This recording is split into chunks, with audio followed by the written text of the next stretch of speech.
Welcome to Le Arte dell'Arme, the Bolognese podcast, where we discuss the intricacies of the Bolognese tradition. Today's guest is Mike Prendergast of the Historical Combat Academy.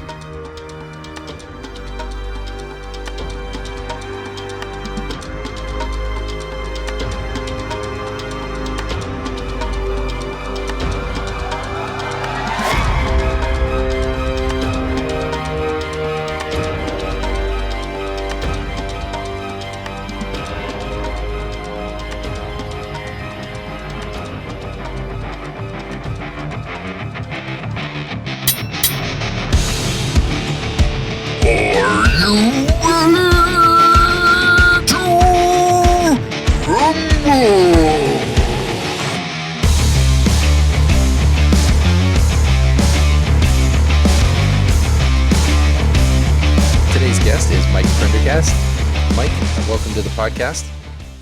Thanks, folks. Nice to be here, Josh, Steve. Great to have you here, Mike.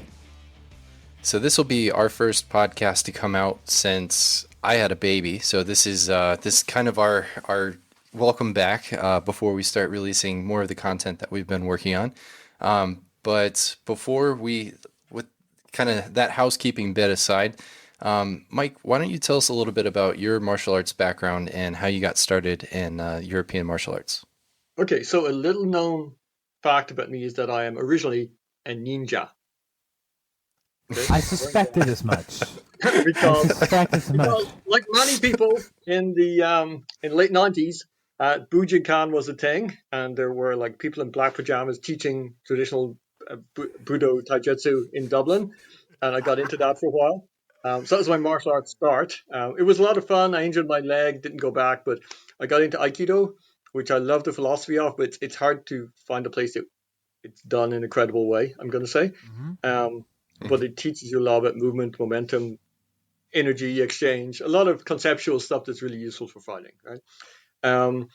Then I tried sports fencing for 4 classes, got bored, and I found the SCA, Society of Creative Anachronism, which is, as many people will know, is a medieval recreation group that's international. And I first got lured in by armored combat. I saw a demonstration of like people in armor whacking each other full force with rattan weapons. So I thought 2 things. I thought, one, how did they manage to make something so cool look so boring? Because there were 2 people whacking each other. But I also thought, this is definitely cool if it's done right. And I got into it, and it was cool, and it was fun. But if I want to start with my HEMA background, it happened sometime in May 1999 in a country churchyard in East Anglia, where surrounded by gravestones and a ruined church, I had classes by William Wilson from Tattershall, who was teaching Spanish Rapier and I think side sword. Stefan Dieker, who went on to run Alte Kampfkunst in Germany, who's teaching his very early interpretation of Meyer's Rapier. Was up here, learned Degrassi classes. I had in one day, guy Gary Chelak from Southern California, who was teaching, he was helping Will with the Spanish stuff. He later went on to become very influential on me in teaching Giganti. But somehow in this country churchyard on a Saturday in East Anglia, I got this amazing immersion in historical martial arts, and I really never looked back. Sounds very cinematic, man. I can just totally see that. I know. It's England. The lost martial artist wandering in, I don't know, maybe God will tell me, and God gives you. Was that in the rain and the gloom because it was England? Oh, right. Oh, right, yeah, absolutely. That's fantastic. So, typically we like to start off with kind of easier questions and stuff like that. So let's jump in and start talking about Pietro Monte's life. But before we do that, we have to answer one question. So this is the softball. Was Monte Spanish or Italian? Yes. So for marketing purposes, I like Spaniards and Italians to claim them as his own. But it seems that Sidney Anglo may have thought he was Spanish, but Margaret Fontaine, who wrote his biography in French, comes down firmly on the side of him being Italian, to the point where he was born, where he was born in Tuscany, who his father was. So we're pretty convinced he's an Italian who had connections with Spain, spent time in Spain, to the point where he wrote the first draft of the Collectanea in Spanish that still exists in the Escorial library. But he is, I am convinced, an actual Italian. You had me at Anglo considered him Spanish. I thought that was just, we already knew the answer right there. He had to be Italian. So, so I don't know if you have a copy of Geoffrey Forgang's of the Collectanea, but he makes a pretty compelling argument that, and I don't want to disparage what he said. I mean, he's obviously he took this from an academic perspective, and I respect what he wrote. He kind of postulates a third line, potential line for Monte here, and says that it's possible that Guicciardini was just wrong about the family origins of Pietro Monte, and that he was actually Spanish, but that Guicciardini, writing 50 years in the future, just didn't know what he was talking about. Mm-hmm. But Geoffrey Forgang writing 500 years in the future does. I don't know. I'm suspicious of that reasoning there. Yeah, I think was it Guicciardini who gave a date of, I think, 1460 for his birth as well? Yeah, 1460 is the date that he estimates for his birth. Yep. Yeah, well, we think it's so he's not. We think it's maybe 1457 according to Fontaine. Yeah, so it's about 3 years earlier. I mean, Guicciardini would have been one in the 6 degrees of Kevin Bacon, the 6 degrees of Pietro Monte. Guicciardini would have been one step away. He would have known people who knew Pietro Monte personally, because Guicciardini was involved in political administration in Emilia and Tuscany I think as early as the 1520s. So 10 years after Monte goes off to that great fencing hall in the sky. Right. He also had a lot of access to documentation before Florence really kind of got wrecked by the Spanish. So it was probably the most organized of Florentine historical records that was going to exist. So, yeah. Okay. Well, I guess that's settled now. So we're going to take Monte as an Italian. That's good, because this sets up where we're going to go from here. So who was Pietro Monte? Yeah, okay, so we have him born of noble birth. According to Fontaine, he was born in 1457, and we have his father as Ugolino Marquis de Monte from Tuscany. So he's born as a knight. He learns knightly stuff. Presumably he's trained from an early age. At age 23, we have him commanding 200 troops in the service of Florence in a minor battle. I can't remember who he was fighting against. Against Naples. He's fighting against yeah. That's right. And a couple of years later, he's fighting in the Ferrara War. He does a lot of early on, like in his 20s, he's commanding troops. He's commanding hundreds of troops. So he's obviously, he's a professional from an early age. Mm-hmm.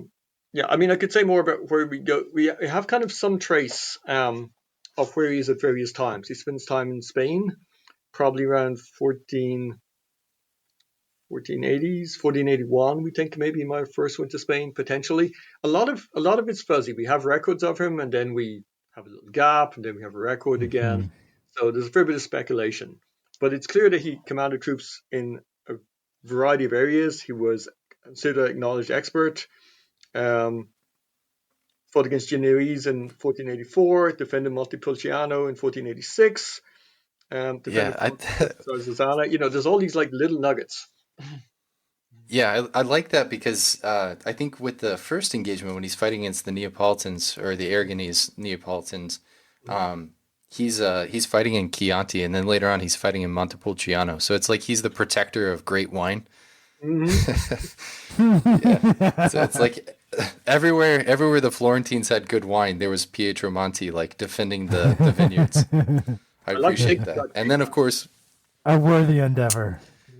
Yeah. And then with real quick, I want to make one quick note about the Ferrari Salt War before we move on, because this one's actually pretty interesting. We're going to talk about this quite a bit in a future episode when we talk to Patrick Brighton.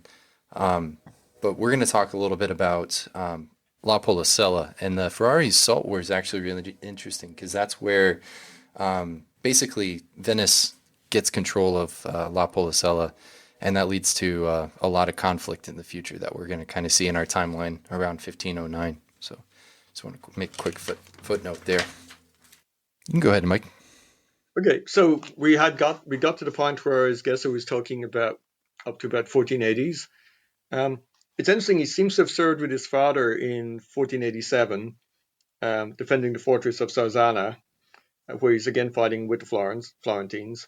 Again, 1480, I think 1486, 1487, he gets married to a daughter of a condottieri from Perugia. I don't have her name, but it seems like he's by age 33. He's sort of becoming a respectable commander of troops.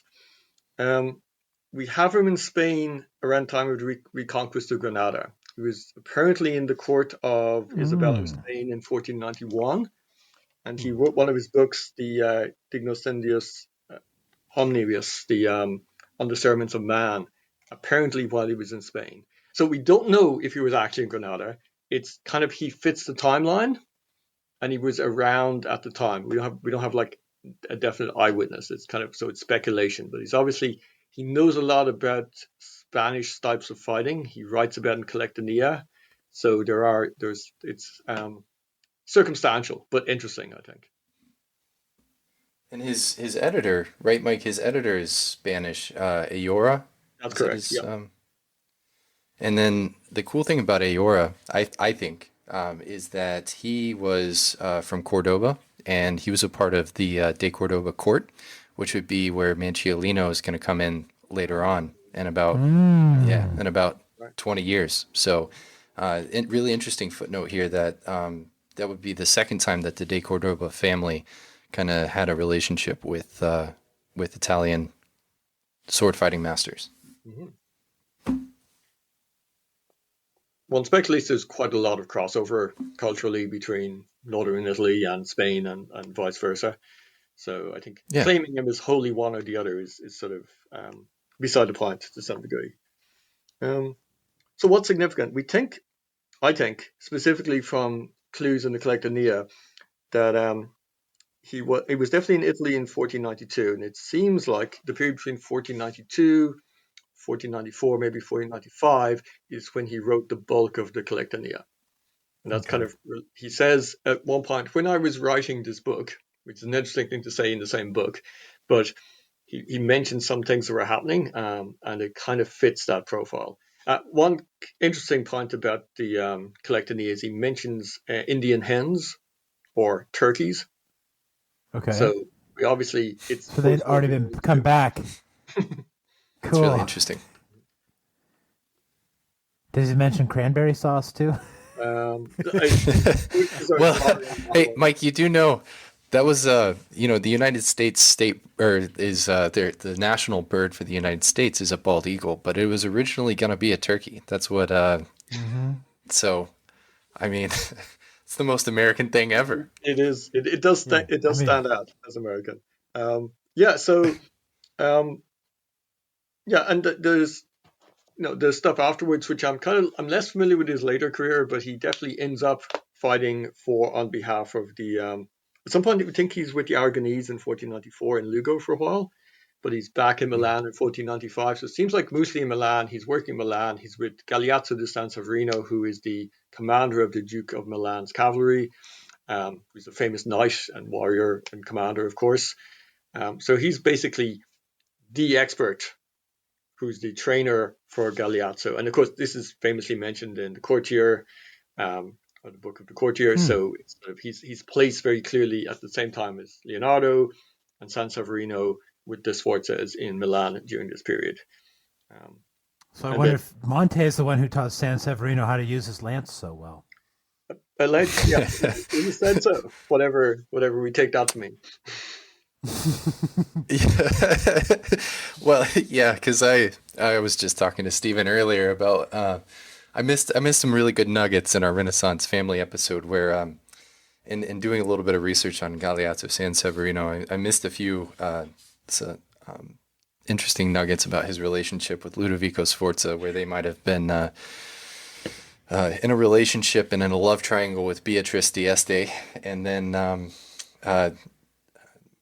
Marino Sanudo makes a really funny comment where he talks about how he really wishes that Galeazzo Sanseverino was as good of a military commander as he was with his lance. And there's an art historian that took that as sexual innuendo rather than being a practical concern from Sanudo. Man.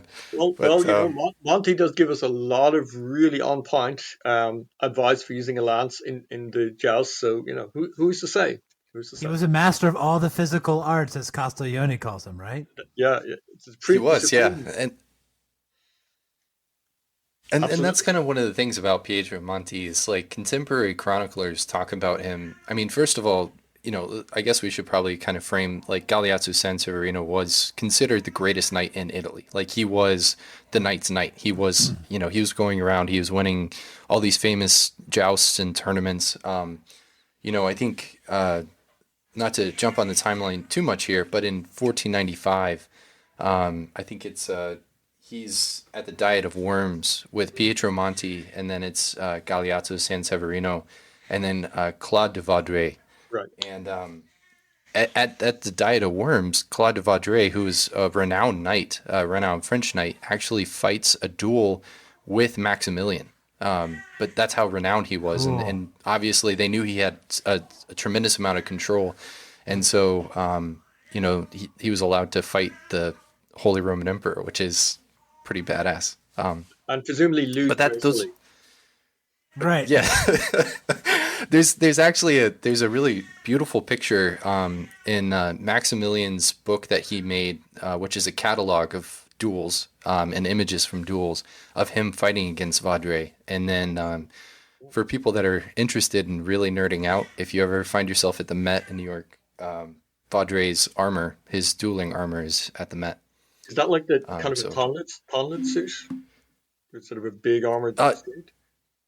Yeah, it's got this. It is pretty wide. It's kind of.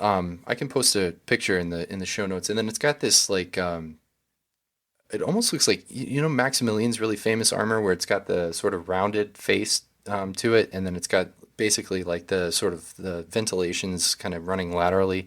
It looks like that. It's a pretty interesting piece, but I guess it was made for him later in life. And so he was a little robust, so it's kind of a wider suit of armor, probably to fit the fact that he had let himself go a little bit. But yeah, so it's pretty interesting. Yeah. Yeah, more Henry VIII style, I guess. Yeah, exactly.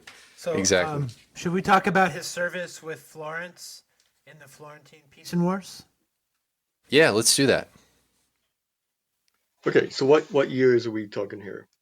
I think there was 2 Florentine Peace of Wars, right? There's one around 1499, which is the one where they execute Paolo Vitelli afterwards for basically screwing it up. And then there's another one where Ercole Bentivoglio's in charge and Machiavelli's unhappy, I think around 1503 or 1504. Yep, and he's... Wasn't he both, right? Yeah, so the first Florentine Peace and War, if you guys remember the Ramazzotto highlight that we did, I think it was in the second episode.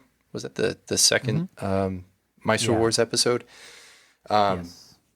Basically, Pietro Monte is fighting against, would be on the opposite side of that conflict with Ramazzotto. So, kind of the progression of fighting that ends up happening that we see there is basically what's going on there. He's supporting Paolo Vitelli, and he kind of takes on a role where he is put in a few defensive operations, and then in the latter Florentine Peace and War, it's actually really interesting when Ercole Bentivoglio, along with probably the rest of the Bentivoglio family, and we think potentially Guido Rangone as well, because he had received his first conduct, which would be obviously the person who Achilles Marazzo dedicates his treatise to. When the combined Florentine army, which has Bolognese troops, it has obviously Florentine troops, Ferrari's troops, comes and starts to attack Pisa, they have a pretty nice complement of artillery with them, and they manage to blow a hole and create a breach in the walls of Pisa. And they start. So basically, what happens is they send forward their forlorn hope, their first line of engagement, and the person who leads that first line of engagement is actually Pietro Monte. And Monte manages to take the breach, but the problem is that the Pisans had kind of anticipated this, and they actually came up with something that the Paduans would use later on during the siege, or the Venetians would use at the siege of Padua, which is called a retrata. And they build a retrata, which is basically a second wall behind their wall, where they can pour, either set up with like pikes along the wall if it's a lower wall or something like that, and kind of contest, or pour shot down into whatever breach is created. And so they create this retrata. And parallel defense? Is this a parallel defense, or is it sort of at perpendicular angles to the original wall? So it would actually be a concave defense. So you would maintain the bastions, and then you would create this crescent to draw the enemy in, and that would allow for highly advantageous flanking fire to come in for the sides. And if you have something like a cannonball, it's very deadly against a crowd if it's moving parallel to it, because it can just take multiple people out with each shot. Right. Yeah. Cool. Yeah. And so there's another interest. Oh, go ahead. Sorry. I was going to say, the interesting thing about this is the way that the Pisans would anticipate this in particular is because it took so long for artillery to become to really enact its effectiveness, right? Like you would have to concentrate fire on one specific area. It would give them time to go ahead and start building the retrata as they knew. Once they knew where that fire was being directed, that's when they would start building that retrata. So they would kind of, it would almost be a surprise, right? You think you've knocked down the wall, you think, okay, we're going to send in our infantry, and then next thing you know, there's another wall that was just built, and then you're in trouble. So it's pretty interesting. There's another interesting defensive thing at the first siege of Pisa, because there's a ditch, and the Florentines bring a bunch of wood and rushes and stuff like that to try to cross over the ditch. And I think it's a little wet, and the Pisans set it on fire by basically taking like bundles of wood wrapped in gunpowder, and that's able to burn that down. So the Pisa became sort of the famous as the only town to withstand a siege during this time when cannons were running amok. Right. Yeah. It was new technology that was definitely needed. Yeah. It's interesting. That's actually the retrata is actually something my hometown did against Oliver Cromwell back in. Oh, no kidding! Yeah. Good on you guys. So, I'd never been named before, but in Clonmel, they reduced one section of wall, came in force, but found themselves. It was actually two parallel walls with a cannon position at the end, so they kind of ran around the gauntlet. Lost a lot of cavalry, got pushed in. So Clonmel is the dubious distinction of being the town that took longest to surrender to Cromwell. you gotta take whatever you can get, man. Nobody won, but we lost less. That's right. Yeah. Exactly. That's awesome. Managed to sneak the troops out before a massacre due to kind of a peace treaty. So it's like take what you can get. You get to negotiate from a position of some strength. Right. Exactly. Yeah. So the cool thing about the second siege of Pisa is that Monte actually really distinguishes himself in his conduct in that combat. So, he gets inside of this breach. They end up running into the retrata. His men start to falter, and he basically rallies his men, and he's like, "Come on, guys, we can do this. We're going to take on the second line." And so they hold that position, and he sends a runner out to Ercole Bentivoglio, and he's like, "Listen, we need you guys to come in, and we need support." And the second line of support was supposed to be led by Annibale Bentivoglio, and they saw what was going on and the sort of the carnage that was happening with Monte's men, and they were like, yeah, maybe this isn't what we thought it was going to be. So they delay. He gets that. Oh, right. Okay. Maybe this is where Monte gets his line about Italians. Exactly. And so Monte has to pull back. And so all the ground that they had gained and everything that they had achieved was basically torn away. As a matter of fact, I think, if I'm not mistaken, he gets on top of the Retrata. So he gets on top of the Retrata, and he's trying to rally his men. And he's like, come on, guys, we've got this. But, they don't have any support, so they can't continue forward. And so the thing about this siege, as we've kind of discussed a few different times, is this is literally the inspiration for Machiavelli's The Art of War, and for his hatred of condottieri. He scathingly writes about Ercole Bentivoglio and his failure in this siege, and the uselessness of condottieri because of this conduct, because all the other condottieri were like, he had one good condottieri, and it was Pietro Monte, who was in the line, being a complete badass, just wrecking people. And then all the others are like, this is a little hot for me. We're going to hang back. So that's significant nice credit right there. Yeah. It is. Yeah, no, There's another. Yeah, go ahead. I was going to say, there's another look at it, which is that Monte was lucky enough to make it, and the other guys were like, no, that's a suicide mission, because the Germans were very brave when they assaulted the Ritirata at Padua, and Padua is still Italian. Yeah. That's true. That's a great point. So next, he kind of transitions into his service of Venice. And this is another area where, I think through Stephen and I's research, we found a lot of really interesting information. And I think in particular of note is the progression of fighting as it starts to go north in 1508, where we know that our friend Mancino of Bologna is in Venetian service as well. Basically, with De Alviano, Pietro Monte, and Mancino of Bologna, along with a few other condottieri who, they don't matter to this story. There's those three because, they're interesting here because we know we have Palladini talking about Mancino. We have Pietro Monte. We know about him in particular. And so we've got these two characters that show up in fencing treatises and were sort of renowned swordsmen of the age. They go up and they fight against a bunch of landsknechts in the Alps. Because the Venetians try to cut the Germans off as they're trying to come in to attack the terra firma, and basically just absolutely stonewall them and wreck the Germans in the Alps. So another really interesting progression of history here, where we have Pietro Monte kind of being engaged. But then, of course, that engagement is the precursor to what will be the War of the League of Cambrai, which starts out with absolute tragedy. And while we've kind of covered the southern portion of what's going on, we haven't talked about the Battle of Agnadello. And so let's talk about Agnadello.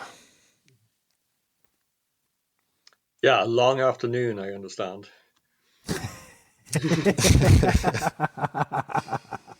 Yeah. For sure. Well, De Alviano, being the kind of the more fiery of the Venetian condottieri, he is working on. He and Pietro Monte end up in the sort of the rear, sort of holding up the rear of the Venetian army, and they're supposed to be mirroring the French, and they're moving along instead of attacking. When De Alviano wanted to attack the French as they were crossing the Alps, which would have made perfect sense, from a strategic perspective, but I think he lost out to Pitigliano, and he basically had to, at that point, they decided that they were going to mirror the French, and in the course of mirroring the French, the forward units of the French army ended up engaging with the rear units of the Venetian army around the town of Agnadello. And wall, D'Alviano was able to kind of make something of what happened in that engagement early on by getting a lot of his forces engaged. He couldn't get the rest of the Venetian army to engage, where once he actually had established sort of a defensive line, he was able to sort of take on the French gendarme and put them in a pretty bad spot and turn them around. But then the rest of the French army started to engage, and that's when D'Alviano basically got surrounded and got really kind of got his ass kicked. And Pitigliano in particular refused to engage. But there's an account here of Pietro Monte in battle. This is Pietro Monte unfortunately lost his life at the Battle of Agnadello, but he lost his life in a way that is pretty phenomenal. I'll let you kind of hit that, Mike. This might be degli Agostini's description. Mm-hmm. Yeah. So there's kind of his final like eyewitness account, which goes something like, "But the good and brave Pietro Monte did so many deeds that the fact that he and his men were killed is very beautiful. And he was all covered in blood, killing on the battlefield to his left and to his right side, or at times like a furious wind that knocks down the plants and trees of his flail." I translate that as, "He slaughtered the people in this war, wounded, smashed, brought down, spurned, and killed his enemies." So it sounds like early Irish myth to me. It's like it's pretty epic. It is. Yeah, And no, actually, it's incredibly epic. And it's something that if having studied and trained in Monte's swordsmanship, this sort of eyewitness thing of killing to his left and his right, there's a lot of like flow and momentum in his two-handed sword technique that I can totally see him there with a great sword just laying waste. So it's sort of, I can picture that. So it sounds like it's an eyewitness discussion to some degree. Maybe we should talk about Monte's fencing then. Yeah. Absolutely. Fencing. Yeah. So obviously Monte's fencing is what brought me to this gentleman. And I guess initially I read the Martial Arts of Renaissance Europe by Sidney Anglo back in the day. Mm-hmm. I think it came out in 2001.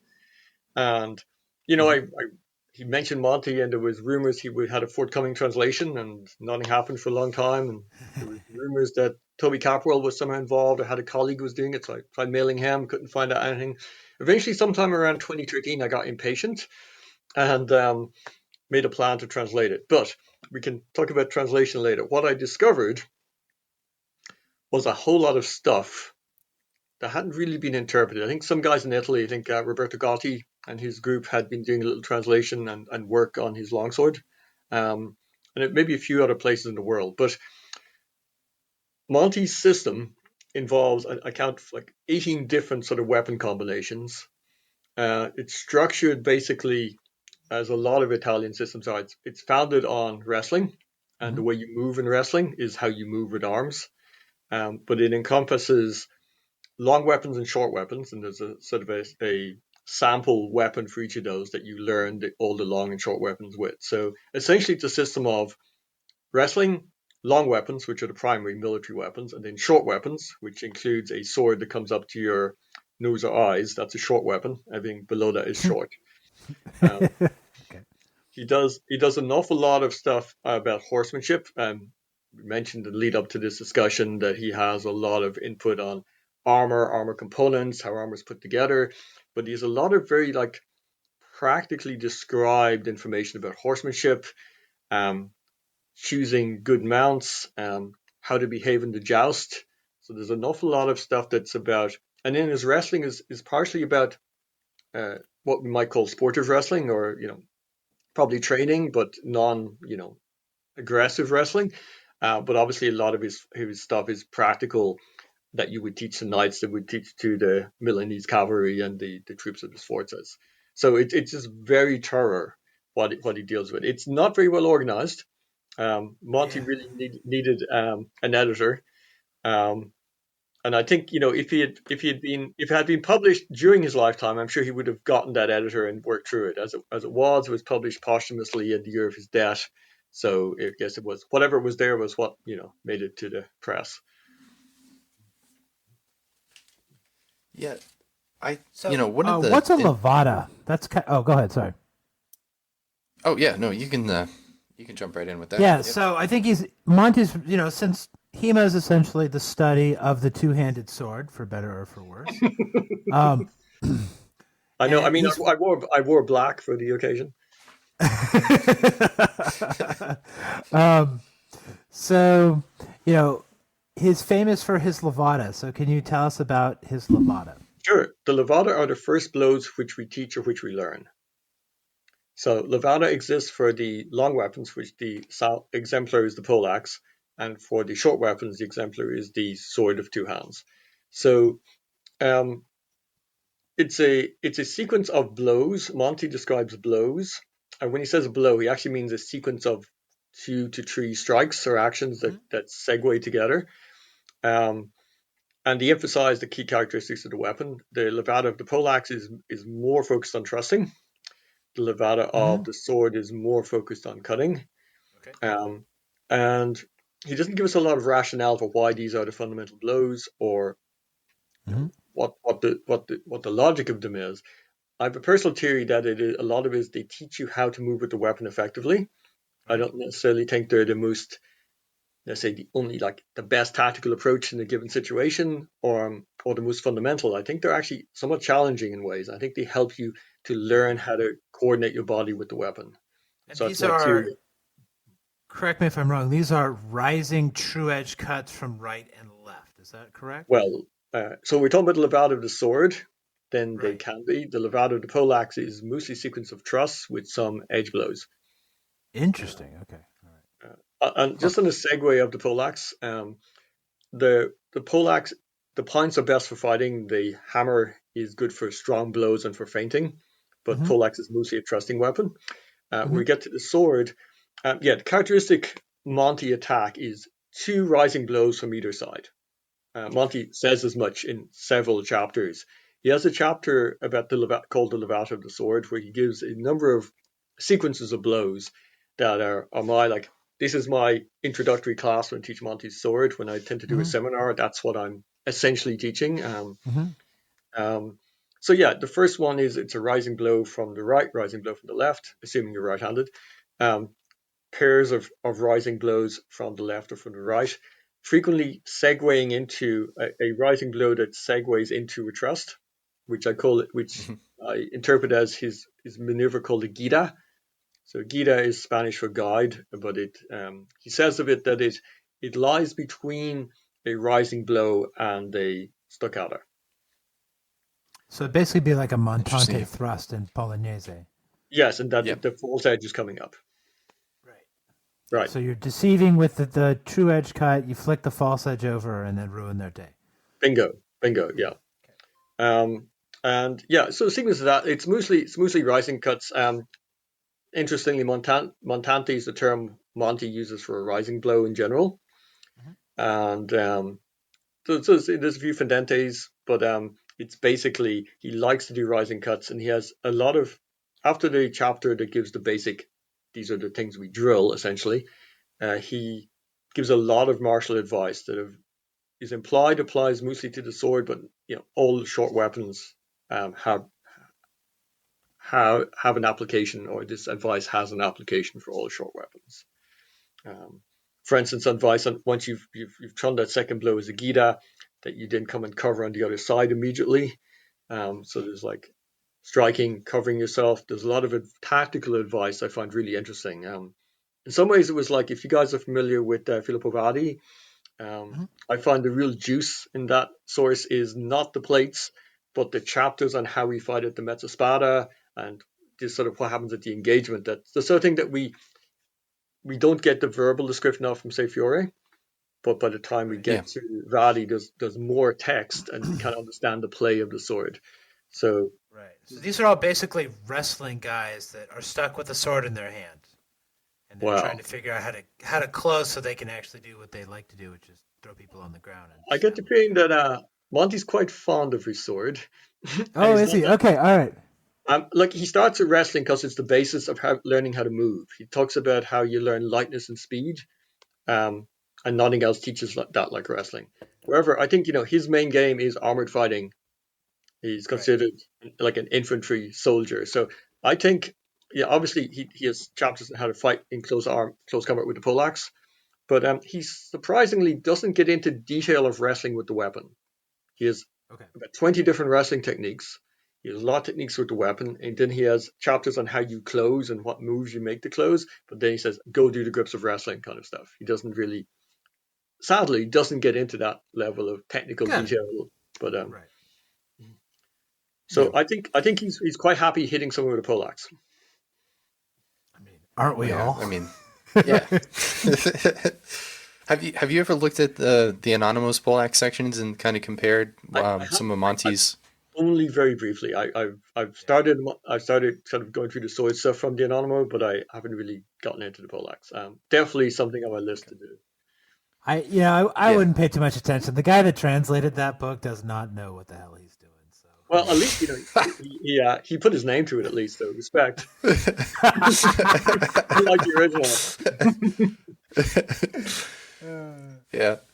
So, so now you practice Monte almost exclusively. What does that look like with a longsword beyond the levata? Okay. Well, first of all, I don't. In fact, my best weapon is rapier and dagger. I have to say. Again, you rapiers and daggers. We keep inviting people on the show, thinking they're going to give us something good, and everybody loves that damn rapier and dagger. Well, this thing the rapier masters did, they had printing presses and the tradition of writing stuff down. So there's like all these like nice, neat instruction. Not that Monty's short on words, but it certainly gives us. It's hard to beat that rapier and dagger. Right? Anything else with the rapier, I feel pretty comfortable going at it with a side sword, but rapier and dagger is just. It's an ugly and not fun combination. It's cheating. Yeah, don't worry about it. It is cheating. It won't last long. It'll be over quickly. Exactly. So look, I started Rapier and Dagger. I got into Gigante in a big way. As I was saying, Gary Chellack was an early influence. So I got hold of his early translations before he published stuff, and before Tom Leone's Gigante was out there. So Gigante's been my boy for a long time. But in Longsword, I got into Fury. I used to get to Helsinki quite a bit for SCA events, and I always drop in Guy Windsor's Sal. I went to quite a few of his summer, like week-long intensives. So I picked up a lot of grounding in Fury. Even though Fury is quite different from Monte, I think it served me well when I approaching another Italian sort of two-handed sword source. So that, and also I have a love for Mancellino's Sword and Buckler. And honestly, Sword and Buckler is my most fun fight. It's not my best fight, but it's my most fun fight. So. Same here. Especially smart in a small buckler where you're really flailing that thing around. Oh, that's a ton of fun. Middling, like not a rotella, but maybe, 12, 14 inches. I kind of like that. Something you would take to large buckler stuff. Yeah. Something you would take to a real fight as opposed to a game, because, you don't want to be hit. Right. Yeah. I like playing with the 9-inch one. That one's a ton of fun. But yeah, go ahead. Oh yeah. How do you so since you've done a lot of Mancellino's sword and buckler stuff, how do you view Monte in comparison to some of the Bolognese sources like Mancellino, for example? Do you see some of Monte's techniques kind of showing up in I mean that? We just talked about like how you segue into sort of like a montante blow, sort of that's a very key Monte thing, for instance. It seems to me that there's a way more rigorous description of multiple techniques in the Bolognese sources. I mean, obviously the Anonimo, but the other sources also. But Monte's more about principles of fighting, and his chapters tend to be reasonably short. There's, I think, something like 273 chapters in the 3 volumes of the Collectanea, but there's less pages. Yeah. So he's often quite succinct. Not always, but often quite detailed. So he will tend to give, like there's basically 4 blows of the levata of the sword. Okay, and I can easily imagine that would be 4 chapters in a Bolognese source. So we have less detail. We've got more principles, more what he's thinking about. So it's hard to compare in depth, because some of what we're doing at Monte, or what I'm doing at Monte, I'm interpreting what this means. I'm playing with it. I'm sparring with it. I'm talking to other people. But there's sometimes less precise references. So everything I say at Monte is obviously my interpretation, and I can find out points of already alternative interpretations from people I know. But that said, I think Monte used a lot of the same guard positions that the Bolognese do, but he doesn't name them as such. Monte uses 2 guards called prima and seconda. First and second, okay. As opposed to 22, for instance, from some other sources. So wait, does that mean Agrippa plagiarized Monte? You know who's most like Monte? Again, coming back to Rapier and Dagger, I find a lot of parallel. I'm not saying there's any direct connection at all, but in the thinking of Nicoletto Giganti, where Giganti shows two guards for engagement, basically on the inside and the outside. But his main thought is, don't form a guard, set up out of range of your opponent, so you observe them, form a counter guard to engage them. And Monte is very much like this. When he talks about the guards, first of all, the guards come quite a bit into the description of the two-handed sword, several chapters in. And the way he describes them, there are some who hold their sword with the arm high on the right, which is prima. And then there are others, so he says some do. It's not even I'm recommending this. I think these are kind of typical guards with the large sword. You hold it high. He does not describe holding the sword kind of low at any point. Though there are obviously transitional motions when the sword will be low. But always the hands are sort of forward and extended and straight. A lot of it's about maintaining the momentum of the large sword, of course. So what do I see as similar? I see like a Gadi Alta from Marazzo is my feeling for what prima looks like, with a side sword, and similar with a two-handed sword. There's a way more emphasis on false edge cuts in my reading of the Bolognese systems. False edge cuts, clear and attack. That seems quite distinctly Bolognese. They flow. I read a sense of flow and continuous motion in interpretations of Bolognese that feels like Monte to me. So Marazzo is very like Monte in some ways with his two-handed sword. And I'd also think there's a kinship with Vadi and what Vadi is doing with this sort of shorter two-handed sword. It's also worth mentioning that all those swords are kind of similar. Monte's sword's longer to nose or eyes, but we have having a domestic dispute here. We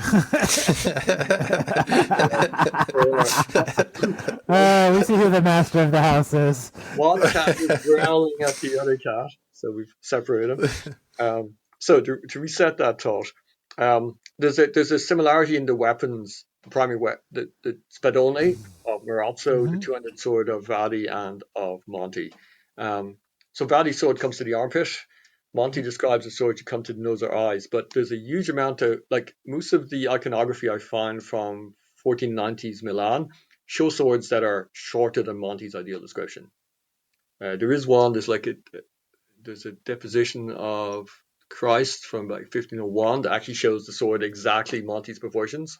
But there's early ones. There's a Liber Jesus, which is a book printed, not printed, but a manuscript from the Sforza court, which shows swords sort of to shoulder height. So I think, there's a recommended height, and Monte says the sword should be long, which I guess means the other swords are not as long. So I think there's a lot we can learn from Vadi and from Marazzo and putting that together with Monte, as long as we don't kind of try and blend the DNA too much. Yeah, that's interesting because I've always kind of come up with the argument. I know there have been a lot of kind of ulterior or sort of varying theories on what Marazzo's trying to do at the beginning, or at least throughout his second assault with the two-handed sword. And when I read the beginning of the second assault with the two-handed sword, the thing that always struck me, and maybe this is because I've done your Monte class, I took your class at what was it? Lord Baltimore's Challenge.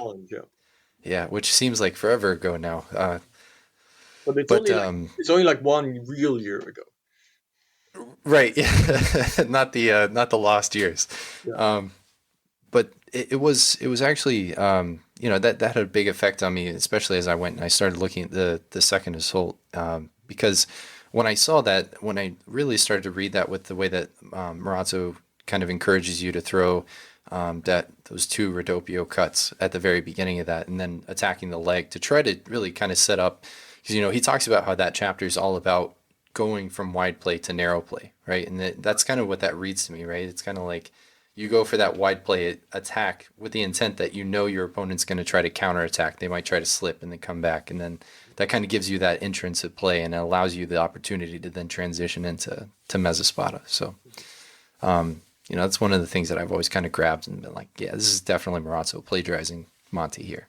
But they're not Ridoppi, they're falsi. Now, you can say that they're on the Ridoppio line because in his picture they're there, but you could also say that they're vertical or descending.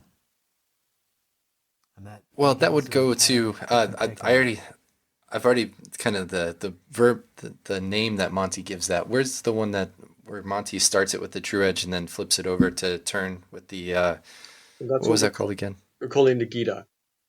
The Gita. Yeah. So with the Gita, that's more of how I see it. So it's kind of starts, you start to turn that over, and then you start to turn that over again. And when you get that flick on the reverso side over, and you're throwing it with that falso, that's when you end up kind of getting that nice little mandrito to the leg, and then you can kind of raise up underneath, and then kind of that's where you can start to initiate mezza-spada. Mm-hmm. Yeah, no, that kind of description does feel very like what Monte's doing in places for sure. Okay.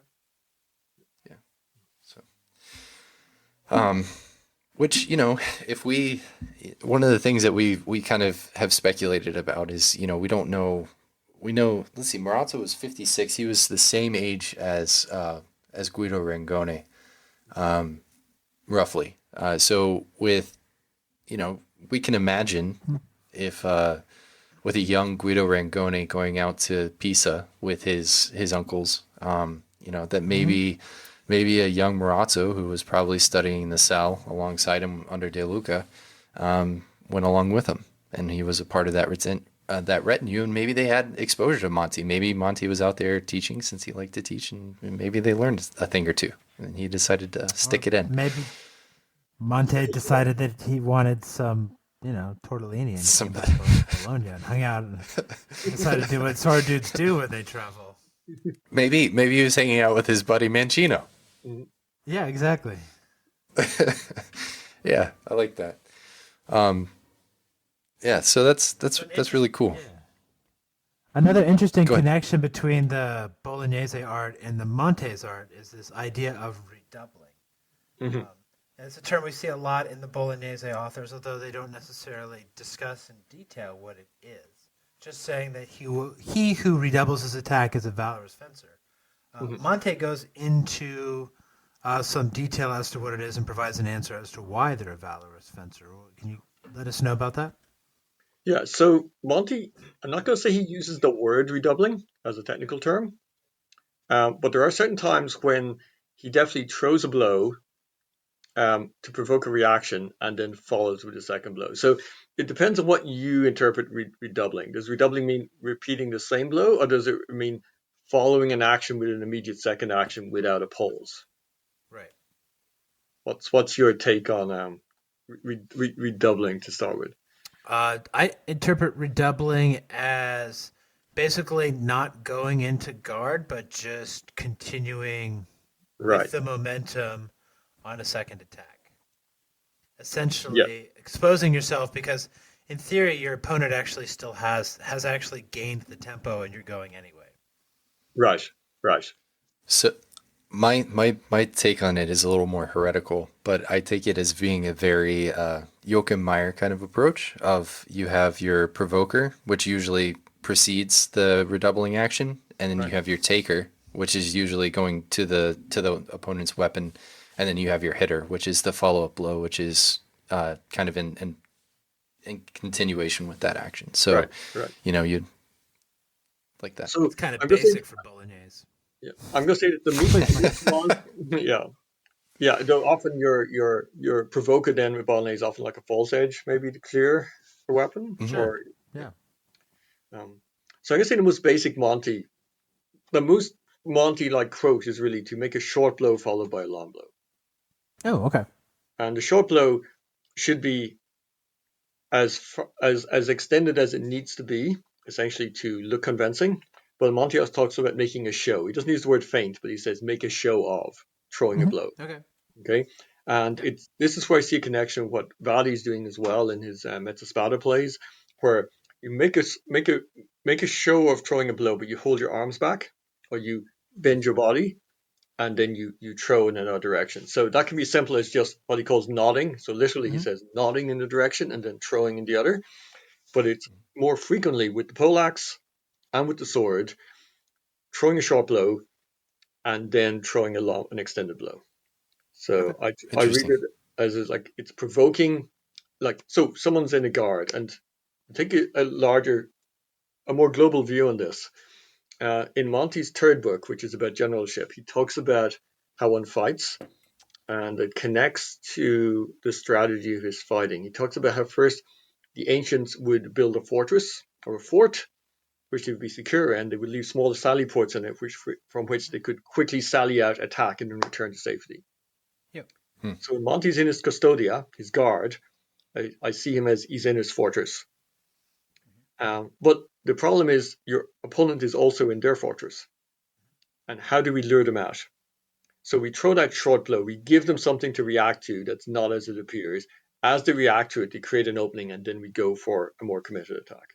And then sometimes there's a third attack. Even in the fourth blow of Levata, there's basically short, a reverse montante, then a reverse of fendente with a passing step, which is like reaching the target, and then there's a montante to clear on the way back again. So I see that the redoublement, and he says there should be no time between the first and second blows. So that's very clearly not going back into guard. Yeah, so I don't think that's too dissimilar to things that we see, especially like if you look through Manciolino's first book and his kind of provocation actions, you see a lot of that where he's kind of either doing it as a feint or he's telling you to redouble on the same line. And so usually when he does it as a redoubling action on the same line, that's when I start to see it as kind of almost like the first one's supposed to be to take their weapon along with it, right? So it's more of a beating action.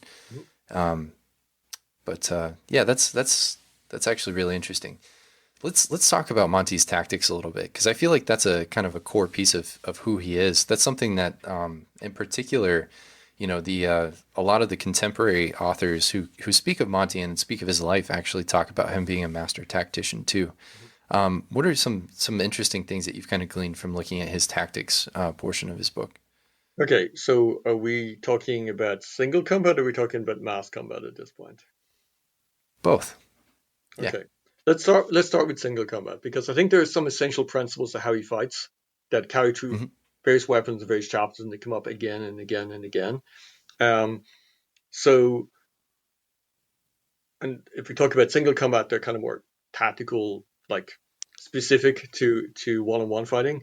We mentioned he's very fond of rising blows, which is quite distinctive. It's, you know, your basic fendente is what everybody throws, but your basic montante is actually Monte's keynote attack. There's a chapter in book 2, chapter 14, on play with a sword for two hands, where he talks about, there's a little section, I actually sent this to you, Josh, we talked about redoublement before this podcast, but it's a short quote, but I think it's a useful snippet of his thinking in his own words. It is always useful to make a show in one place and approach from the other. Right. Which is certainly enough when we contact the adversary's sword at the first blow. Next, quickly return with another blow through a lower place to the hands of the other, since for the most part, rising blows obstruct descending ones. So one of the key things he does, he uses rising blows to interfere with downwards blows, where he's basically targeting the hands, arms of the attacker. He's also, essentially faking his intentions. He's making a show going in the other direction. And that particular play reminds me of some people may be familiar with Punta Falsa from Fiori di Liberi, where Fiori throws a very demonstrative two-handed horizontal blow at his opponent's sword. As it contacts, he bounces off, turns around, half swords, and steps forward with the point on his left side. So again, I see this, the first blow not being committed, but making a show of being a committed blow, striking, and then immediately coming from a different quadrant. So the change in direction, the provoking a response for which is there's a planned counter already in motion, is very much Monte. Another key principle he talks about is that downwards blows with relaxed arms are very hard to to stop, they're very powerful. So when we do these rising blows from below, we have to make sure we're not caught by a downwards blow. I mean, the basic parry in Monte that he describes, which comes from prima or it could come from seconda, is they stand and as someone attacks, they turn the side that's under attack away. So you step back, the side that's forward. Now, if we're fighting with two-handed sword, I'm going to have my offside forward. So as a right-hander, my left foot's forward, my right foot's back. So the side near the opponent, the target zone is my left side. So as they attack, I step back, rotate, and I cut down over their sword, placing the point towards their face. So if you pollute your thinking with German longsword, you might recognize that it seems very similar to a Zornhau to me. But I'm sure you gentlemen would know nothing of which I speak. No, absolutely not. No. No. What is this German longsword of which you speak? It's just a rumor I heard. It's something that is that what they use to stir the beer? It's something that like people who dress in tactical clothing practice. I told. So look, the basic principle is like sword's a sword. You engage, you gain measure, you cut above. He doesn't use those terms, but it's clear from his description that's how we parry above the sword coming in, as you would in, like Bolognese side sword. But he makes a clear distinction. You want to get a good contact, you're coming from above. If you're coming from below, you hold your arms back, you contact with just the point, and then you can change the direction and come back to counterattack. So if they're blows in motion, we can attack into their arms as they come. But if we're throwing the blow first, just don't get caught by a downwards blow. So there's this kind of there's this paper scissors rock kind of calculus that's going on in his mind. I think the main thing is he's conservative. He fights with a big sword. Big swords are slow, relatively speaking. You defend yourself. You defend the part that's under attack. You turn it away and you counter. It's the same with the poleaxe. You step back, you parry with the other end of the axe, then you typically fight. There's one other, I won't quote it because it'd be a little tiresome to dig it up, but essentially he describes how the flow of the fight occurs. He describes how when you're fighting and someone's attacking, it is good to give ground, parrying as you go, and then stepping offline after a while, throwing for where there's an opening, but then redirecting to the next opening. So when you step offline, your opponent gives an opening. You fake for that opening, and it will be convincing because they'll feel it and it's just opened. But you use that fake to draw their defense for the real opening, and you go for the real opening. So he's kind of thinking 2 steps ahead, and that's his basic strategy. So it's like throw fake, throw for the hit. I think there's something else was coming to mind that's sort of relevant to that as well, which I guess is that I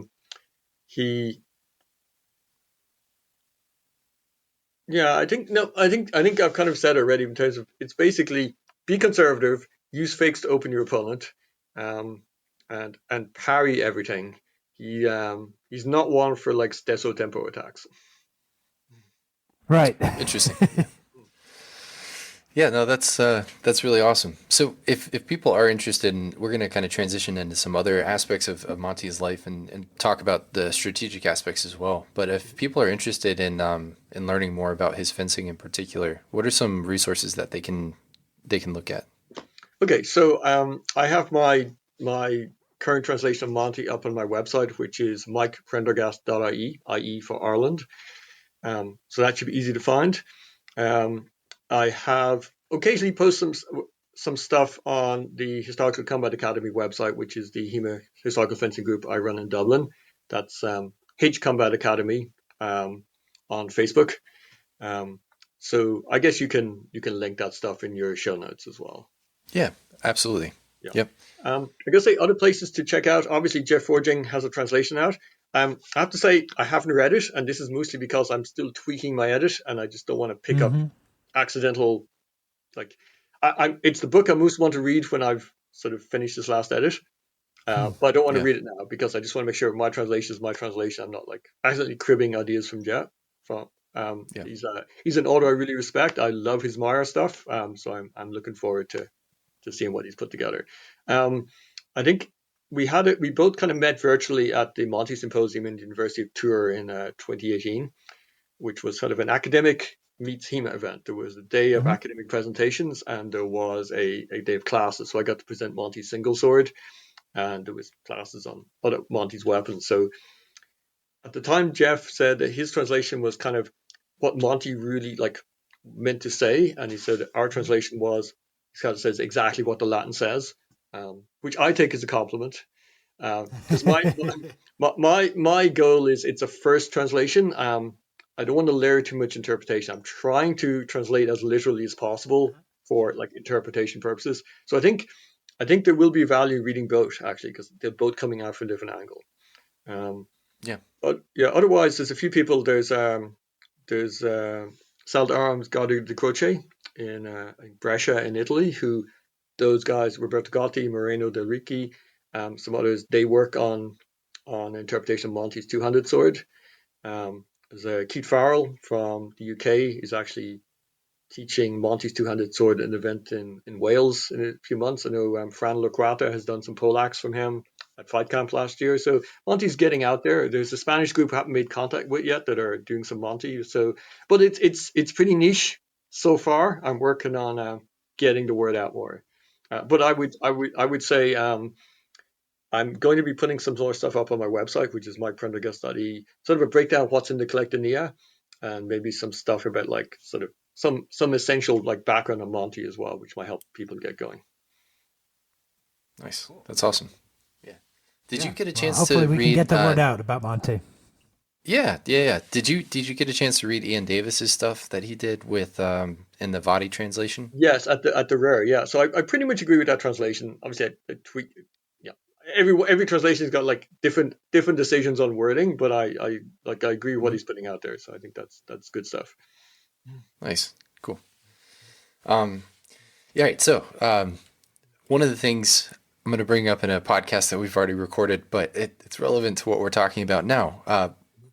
Karl von Clausewitz says in his work on war, he talks about how a duel is nothing more than, or he says warfare is nothing more than a duel on a grander stage, right? And so you were talking about how Pietro Monte, his tactics kind of seem like they're built out of his fencing principles, and you could even argue that his wrestling his fencing principles kind of come from his wrestling principles. Right. So how does that kind of show? Because one of the things that Stephen and I have been doing a lot of is really trying to learn more about and kind of bring a lot of the fencing aspects that we're learning through HEMA into the academic sphere of looking at some of these big battles that are going on throughout the Renaissance and trying to correlate those things, not only understanding how the weapons are used, which we'll talk about in a minute, but also understanding how the kind of the mindset of like the tactics were kind of developed. And I think Monte's a really important source for this. So how do you see that kind of playing out for Monte? Yeah, I think that's a really interesting topic. And it's something that Musashi says in his book as well, that like fighting one or fighting many are in many ways the same thing. So what does Monte... It's hard to say what's the chicken and the egg. Monte's an accomplished leader of fighting troops from his 20s, at least. And he's an accomplished fighter with weapons, particularly on foot, though obviously he has great skills in horseback as well. So which influences the other, I can't answer, but I can say there are common threads for sure that tie them together. Temperament is one thing. Monte makes a big deal about understanding the temperaments of your opponents, which are, the classic, ancient Greek medicinal temperaments, the humoral theory. So someone is sanguine or choleric or so forth, and that affects his ability to fight, his staying power, his sense of initiative.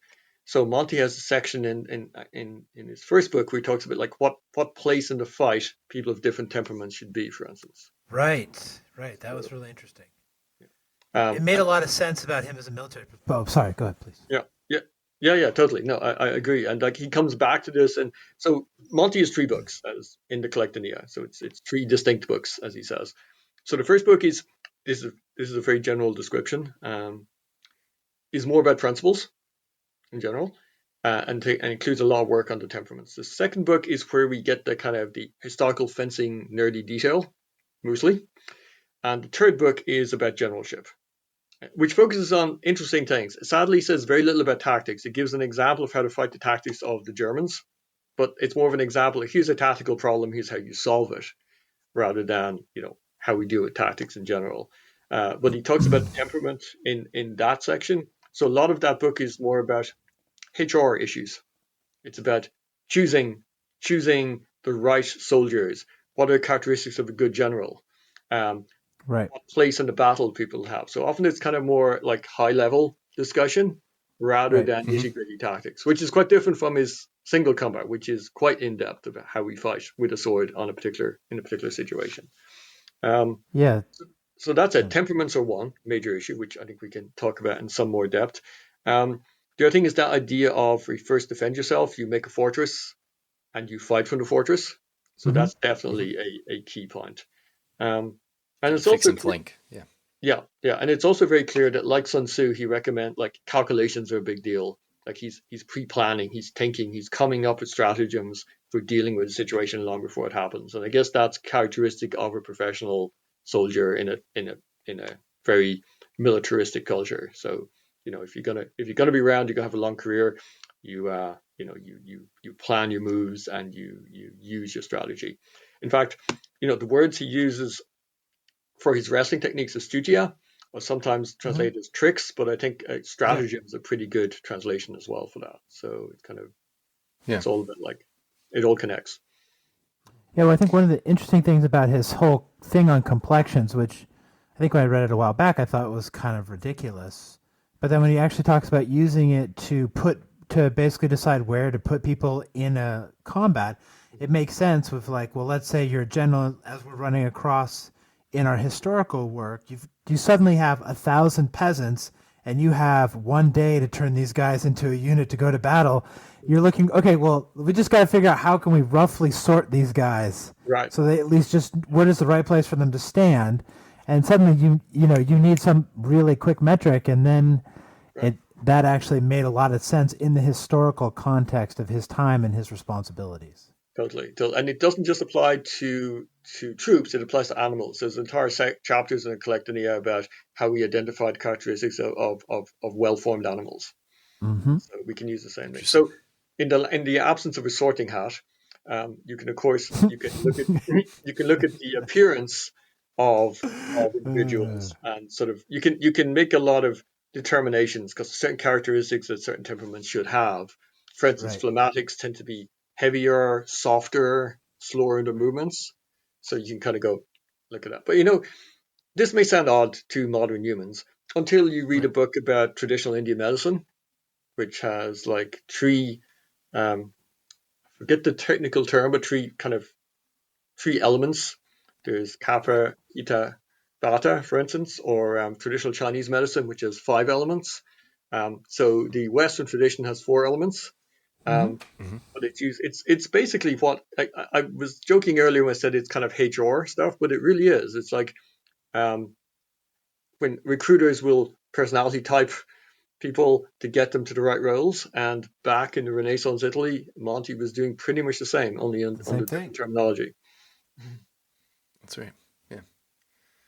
Yeah, I think one of the things that I find is really interesting, and this might be kind of veering away from where I think this is headed, but when it comes to his tactics in particular, the really interesting thing about Monte that I found in researching his life is that a lot of his tactical tricks or stratagems that he kind of talks about using, he actually used in the battlefield. So like we have anecdotal evidence of all of these things happening and all of them being effective. So like, one of the things he talks about kind of this combined cavalry and infantry tactic, something that he probably gleaned from, reading the life of Alexander, like Arrian's life of Alexander. And if he could, I don't know if it was around at that time or not, but this is something that Alexander was famous for, but it's something that in his, right after his exercise section in the Collectanea, he talks about how to sort of coordinate arms and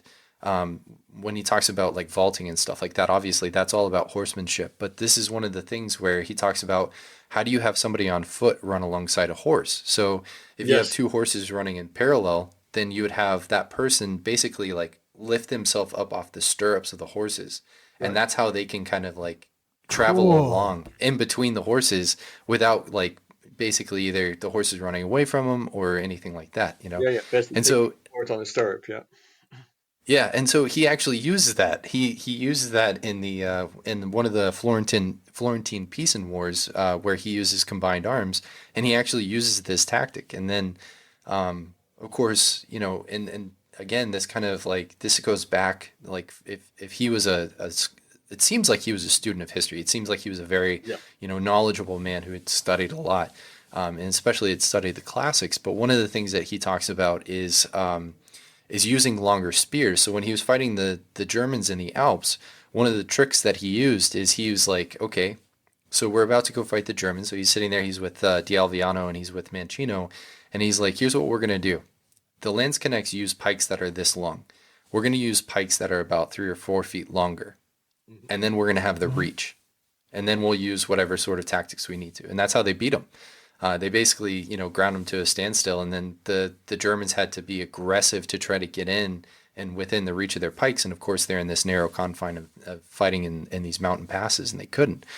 And you know, that's a tactic that goes back to I don't know if you guys are familiar with Epaminondas, and I don't know if Cornelius Nepos had been translated at that point, but Epaminondas in particular, one of the great advents of his age, which actually he passed on to Alexander the Great. So this is something, again, that would have come up from Alexander if Monte had read about Alexander, was when he was fighting against the Spartans, especially at the Battle of Leuctra.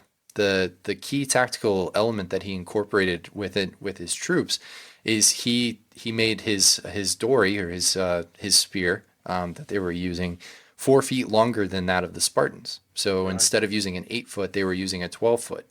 And so when they engaged with the Spartans, they had more reach.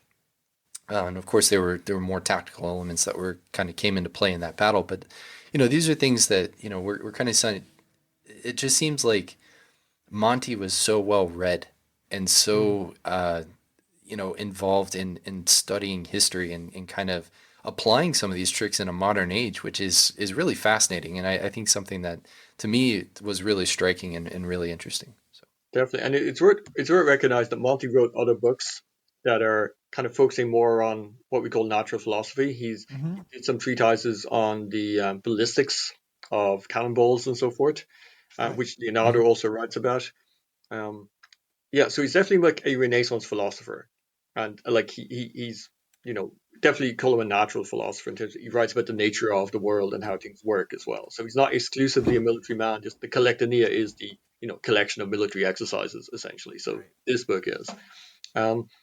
Interesting you picked up on that thing about the Germans as well, because this is a crossover between very close connection between Leonardo's writing and illustrations and Pietro Monte. Because Monte talks in this is the example, his tactical example in the third book, where against the order of the Germans Monte describes as crossing their long lances or pikes like St. Daniel's Cross. And there's an excerpt from a writing in one of Leonardo's notebooks about describing the order of the Germans, where they weave their pikes together and place the butt on the ground and support the rest with their hands. So this situation is described as the tactical problem, because that resists penetration into their formation by cavalry or by infantry. And so then Monte comes up with two solutions for dealing with that. One would be on flat ground to use essentially armored cars, carri armati, which are described by Leonardo famously and illustrated, or side wagons or whatever you want to call them. And the other, if the terrain is not so suitable, which is almost everywhere, to just use longer lances to therefore just outrange the formation. So, and there's an interesting point. There's actually one of the lieutenants, someone who was a lieutenant of Monte. I'm trying to think of which battle it was at. Maybe it was at the Battle of Ravenna. Are you thinking about Pedro Navarro? Yes, the Spanish. Yes, he used those, and I think he does. 12. Yes, against German mercenaries working for Louis, the French king. So he mentions this in the Collectanea, but it happens in two different occasions. Once by, I guess a subordinate, a one-time subordinate of his, and once he uses it himself, the other formation. So it's great. There's this sort of, and again, there's Leonardo has, if I remember seeing a Leonardo illustration of this German order as well. So it seems like there's this cross connection between Leonardo and Monte's military practice that is really interesting as well. And of course, famously, Leonardo goes to Monte to ask him about the flight of darts or javelins. Yeah, it seems like, it seems like the Leonardo and Monte had kind of a special relationship. And to provide a little bit of background for people too, at this point, well, I guess Leonardo hadn't quite come under the influence of Cesare Borgia yet, had he? That would be like 1496. I think it's something like 1491. He does some sort of pageant for the Sforzes. I think that I forget what it's called. Yeah, one of the weddings. Yeah. Yeah, Da Vinci did one for one of the weddings. I think it was for Beatrice, but or maybe it was for John Galeazzo Sforza's wife.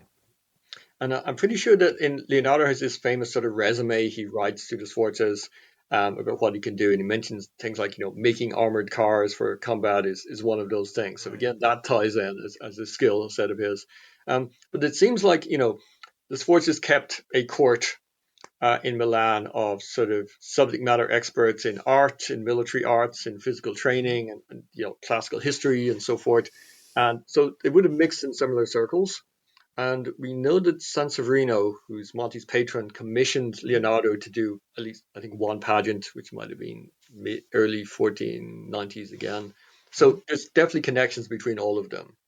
And it seems that, Monte is apparently the military authority that Leonardo goes to. Like, all we know about the flight of darts is there's this note in the Codex Atlanticus about it's like a note to ask Master Monte about this. Like, there's no more. Right. But he does have illustrations of like javelins as well that kind of line up with Monte's descriptions in general terms. And there's one other interesting thing. There's a French researcher, Pascal Briost, who's written quite extensively on Monte's military career, and he mentions how there's an account of an unpublished folio or small book by Leonardo which deals with the subject of fighting on foot against horsemen, which is illustrations. It's lost, but this is a topic of one of the chapters of the Collectanea as well. So it's hard to imagine Leonardo writing that book in Milan and not asking Monte about it or getting advice from Monte on that topic. So there's even suggestion perhaps it's even a collaboration to some degree that Monte's influencing what Leonardo is writing about. That's just a cool idea. We've got nodding hard on that. It's a great idea. Yeah, I love the idea. All right, so I think we got about half an hour left, so we gotta start powering through, guys. Okay. So Monte is a great source for describing the details of armor. What have you learned about Renaissance warfare from looking at Pietro Monte's armor section? That there's a lot of it, and he has some very particular ideas. So his armor section is incredibly detailed. There are many chapters, several chapters go through in detail from armor from the legs up, literally, and going through each piece. So we learn a lot about the overlapping nature of armor and the specialization of Italian armor in certain ways. For instance, that the palm of the left gauntlet should have mail for grasping a weapon, but the palm of the right gauntlet should be unimpeded, maybe just light leather for gripping your own hilt. We know that Monte doesn't like the large Italian pauldrons. He figures that they're too encumbering. He likes the German style. Bit heretical, but whatever works. Monte personally prefers fighting in mail than in plate, and he describes how you fight in a duel against a heavily armored opponent, which is basically, as long as you're not too impeded, you should wear larica of mail and maintain your distance from your opponent until essentially he tires himself out, and then when they're tired, you can go in and defeat him. Sounds like a famous duel from a TV show. Probably not. Yeah, it's with Game of Thrones right now. So yeah. But this is recommendation. He has a lot of practical advice, obviously, that if you're stronger than somebody, whether you're in armor or out, you should just crush them against the barrier. which actually connects with Musashi in a single way as well. Obviously, if you're lighter or less strong, you should never get into close measure with them at all. Right. But yeah, on armor specifically, like he deals with specific armor for the joust, and there's this very Italian concept that sometimes we can wear hidden armor or hidden supports for, say, our lance. We can wear them in such a way that they're not obvious, which I think it's important because it might look less heroic to have an artificial aid for mounting your lance, or lots of detailed description against for jousting of ablative armor that you wear for the first pass, and you pull a cord and the breastplate separates and drops off so you're unimpeded. Practical recommendations for fighting about when it is good to wear a visor down and up. So essentially for Monte, the visor is mostly for dealing with crossbows and arrows. That when we get to close combat, it's often better to have breath than to and have vision. And that if you have armored, especially if you've got armored gauntlets, you can very easily protect your face when you're fighting. So Monte, when we visualize him at Agnadello, his armor red with blood, cutting to left and right, you can probably see his face. And so you throw your blows in front of your eyes, and that will protect you. Basically, if you're swinging in front of that line, and you're closing the line to your visor. Yeah, you are rotating through the center line for sure. But also being on the receiving end of that would be terrible. Yeah. Terrible. But also in more close combat, grappling with daggers or warhammers, which are an absolute favorite on horseback, I have to say. Right. You parry with the gauntlet. It's like a shield. Your whole arm is essentially taking the place of a shield in earlier centuries. So using that gauntlet is a defensive device, and you can also grip with it, and then you're fighting back. So we get a sense of control. I think temperantia. So temperantia is the name of my sword, which I had made to replicate Monte's descriptions of swords. Temperantia is the principle of moderation or temperance, or having an even temper. Temperantia, there's a chapter why temperantia is better than furia, or when temperantia is better than furia. So sometimes fury is useful when the opponent is on the back foot, or there's a gap in a wall and you have to pile all your force into it. But those who just keep going swinging are like Grodomoso. They're like blacksmiths hammering on an anvil, and they leave themselves open to defeat. So Monte's very much about bringing calm and balance to the most intense and violent and threatening situation. So he has this kind of cold-bloodedness about, I'm in the middle of a fight, people are skilled opponents, professionals are trying to kill me, I've got my visor up because I'm more in control. He's fighting a professional fighter in the best armor money can buy, which is like Italian field plate of the time. I'm wearing chainmail because I'm trusting in my skill. When you fight on horseback, you should never agree in a one-on-one duel that the horses are not to be killed. Because if someone has a stronger mount than yours, they can push your mount around, they can overbear you with their force, and essentially it detracts from your personal skill as a fighter. Anything that adds a random element is to be avoided. So he even says, if you absolutely cannot kill the horses, you can slam the chamfron with the pommel of your weapon, and nobody can say that this is breaking the rules, just to make the horse shy away. Okay. So it's about keeping your focus on control in the most dangerous situation. That's actually really interesting too, because I think one of the things that really struck me about Anglo's piece on Monte was the fact where they started talking about Monte's ideas around the duel in particular, right? So one of the things that, especially the whole reason why we started this entire research project to begin with was to look at Guido Rangone and Ugo Pepoli and their duel, which is fought with sword and gauntlet and armored gauntlet, and that's it, right?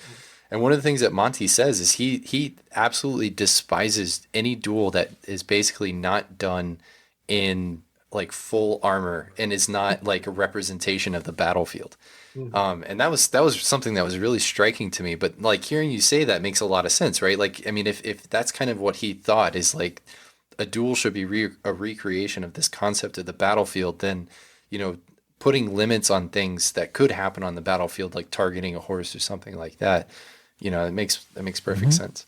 I also think if that's your professional environment, it probably suits you to fight in that manner. Yeah, Right. Yeah. You're kind of, it's like you're setting the tone, right? You're just like, right. you know, yeah. Oh, I wonder how Galeazzo and Servino felt about that, since he was only good with the lance. And it might have been because he had artificial aid too. So Exactly. Now, Baldassare Castiglione refers to Monte as also being a master of horsemanship and tactics. What are some of the highlights you found from his sections on horsemanship and battlefield tactics, besides swinging around wildly and covering himself in blood? Swinging around with temperance and measure and covering. With temperance and measure and covering himself in blood. Right. My apologies. Monte is sadly lacking in a lot of detailed tactics, but who isn't? Right. So there's an alleged book on military exercises, which Pascal Brius believes Monte wrote, but which has never been published. If it exists, I would love to read it. But what we've got on the Collectanea is he does talk about tactics in terms of skirmishes. He talks about how light fighters should fight, how skirmishing should work on horseback and on foot, like the movement, keeping control, making. So there's a fair bit of like on skirmishing. There's not anything maddeningly really at all about, close-in fighting, formations, flanking. He just gives that one example of how to fight the Germans. Otherwise, it's principles such as be in your fortress, sally forth, come back, cover yourself, protect yourself. He just talk about just fighting against skirmishes with crossbows and arrows, and just gives us some really nice on-the-spot viewpoints, such as how it's easy to see the travel of an arrow or a javelin and avoid it as long as you're paying attention. That you're not really at hazard. That it's guns that are more threatening because you can't see that, you can't mark the flight of the projectile. So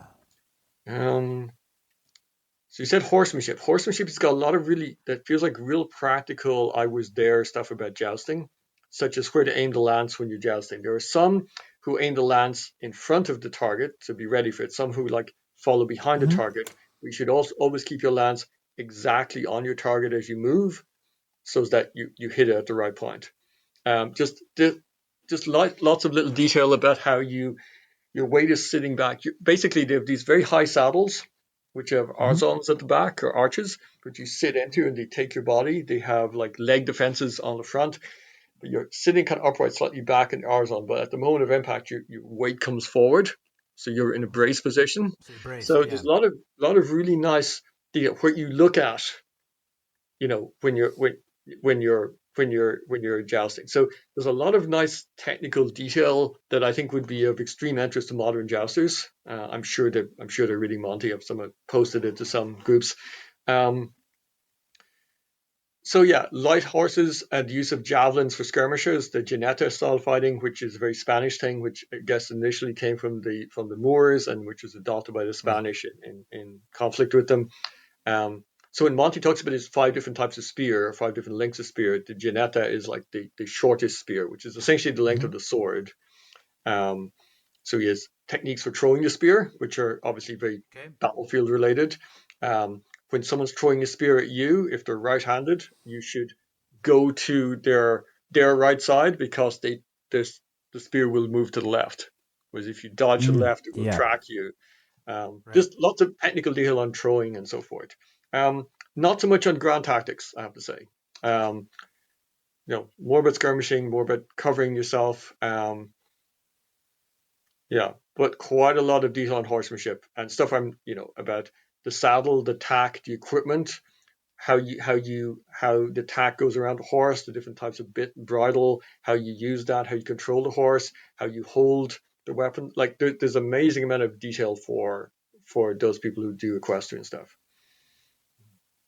Cool. We'll have to talk about that when we get another one of them on. Yeah, for sure.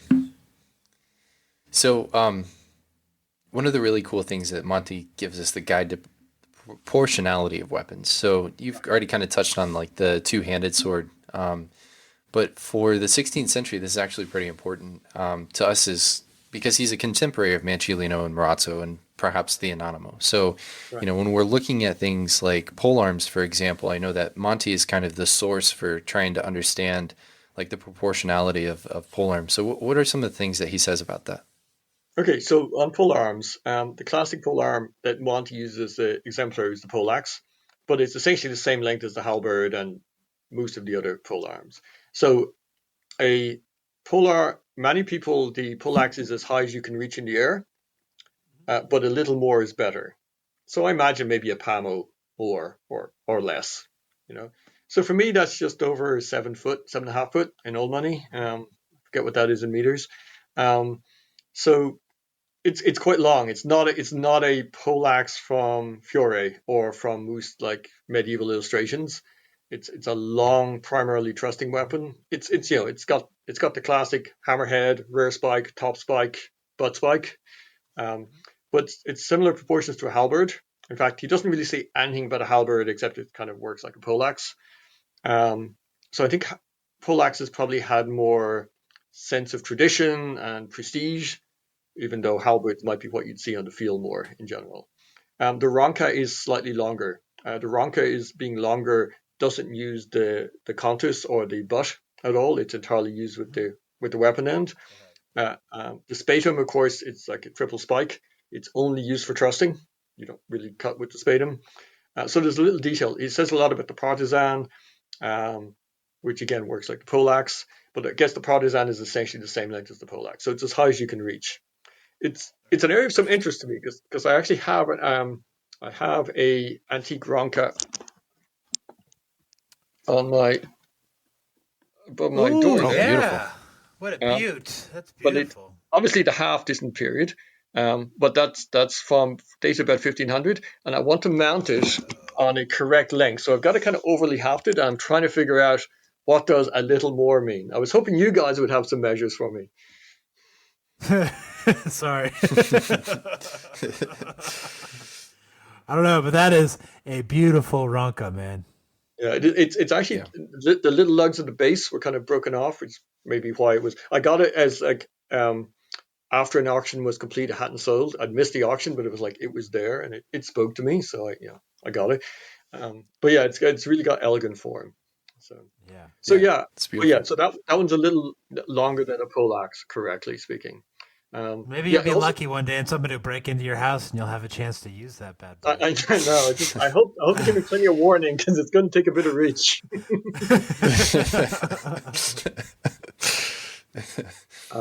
So yeah, Monte gives us some proportions about spears as well. I think translating it back, it came in about, I guess it was like essentially like 12 foot. That's almost like 4 meters for like the long lance. Short Veneta lance. The shortest, like javelin, is essentially your nose or eyes, which is the same as the swords. It's about, for me, that's 1.7 meters, say 1.6 for a lot of people. So proportionality is important. The weapons are proportional to the bearer. With the swords particularly, he says that essentially you're using one as long as you can use without impeding yourself. If it's much longer, it's likely to hit the ground. Though those who know what they're doing can swing back and forth even with the longsword. But there's some interesting measures for single-handed swords, which is that a long sword is better than a short sword, which he gets into in some detail because of initiative and so forth. A light sword is better than a heavier sword, for it's more quick to move and redouble your actions. So he actually likes swords that have a longer hilt and a lighter pommel. So we got better balance without adding weight. Right. The hilts or crosses of the sword should be wide, so protect the arm. And there are quite a few moves in Monte where he distinctly mentions like rotating the crossguard, so it's horizontally or at an angle protecting you from an incoming cut. So we can see how the weapon formation works with the fighting. And the sword should be as long, a single-handed sword, as long as you can draw. Right? That If you sounds can draw about right. if draw in your scabbard, it's the right length. So he's into reach, he's into lightness, he's into speed, very much in his weapons. Yeah, the that difference kind really of between a sword and a rapier. You need to be able to draw a sword, and a rapier you have time to be able to pull it out so you can get into your duel. It kind of correlates a little bit too with what we see from somebody like Manciolino. You know, I mean, in terms of like the brief discussions that we get from Manciolino on the length and proportionality of arms, he talks about, you know, spears being longer than partisans, which you know, that kind of tracks with what Monte describes, and you know, talking about the emphasis of using lighter weapons for fights that matter versus using heavier weapons for training. Monte has a chapter on how to make any weapon lighter. Interesting. Which is you train for 2 days before you duel with a heavier weapon. Oh, right. Yeah, that makes sense. That would do it. Yeah.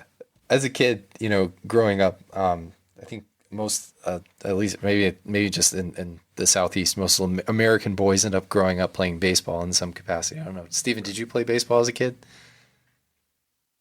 Yeah. I mean, is there any kid in America that doesn't play baseball growing up? It's like, I don't want to play baseball. Sorry, too bad, son.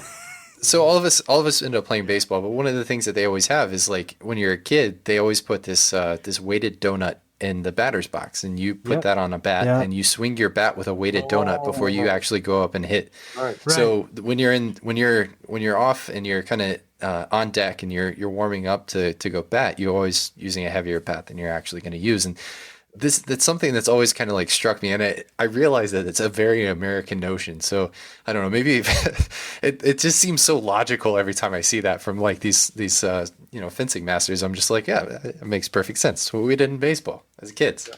Well, you know, Brigitte mentions that as well in De Re Militari. So like the legionnaires train with double weight weapons and shields.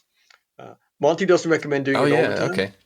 Monty doesn't recommend doing it all the time though, because you won't learn the right reactions. But just for a couple of days, once you know what you're doing before the actual event, it's an added assist. Right. So once you actually have form, it's worth doing to build up muscle and speed.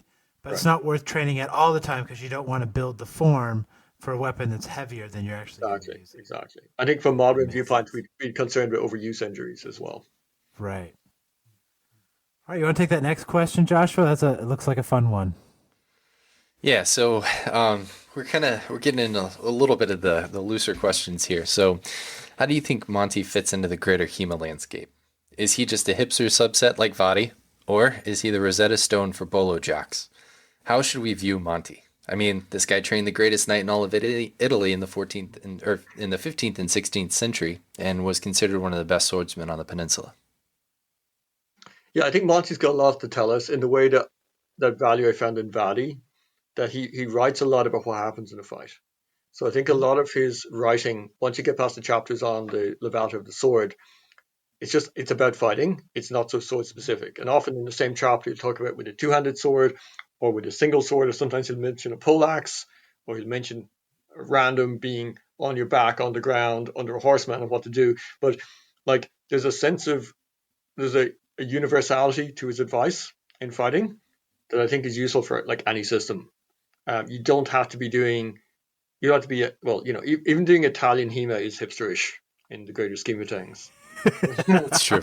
Anything except missionary and longsword, you know.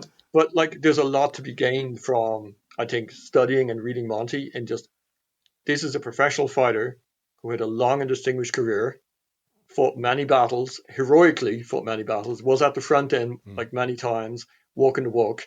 He survived those battles. He has something to tell us, you know. That's a good point. I think, is he the only one that we have corroboration for that has actually been in a fight? I mean, Fiore claims to have been in fights, but I don't know if we have actual corroboration from an outside source. No, we know that we have corroboration for Fiore's famous students, for sure, which is cred. Yes. Defeating Brusico is cred, for sure. Yes. But not for Fiore himself. Yeah, Monte's, like, in his day, kind of different from that. In his day, perhaps one of the most famous masters of arms ever. Right. Like he was known, absolutely. You know, like he was a famous general. So it goes beyond being like a military trainer. That's what he's mentioned by Castiglione as. But you know, he's a famous general and a fighter. So he was obviously massively well taught about his day. about 1570s. He was called one of the first infantrymen. He's remembered as one of the first infantrymen of Italy in his time.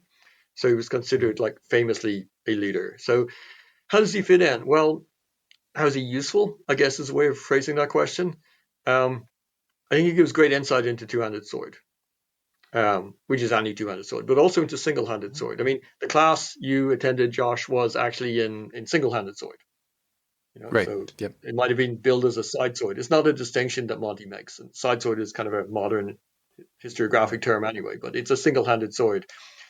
Monte's fighting techniques totally gel with an approach like a Bolognese approach to single-handed sword fighting.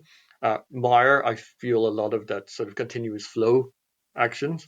So I think his strategy, how he fights, how he redoubles attacks, how he feints, how he puts things together, it takes a bit of interpretation.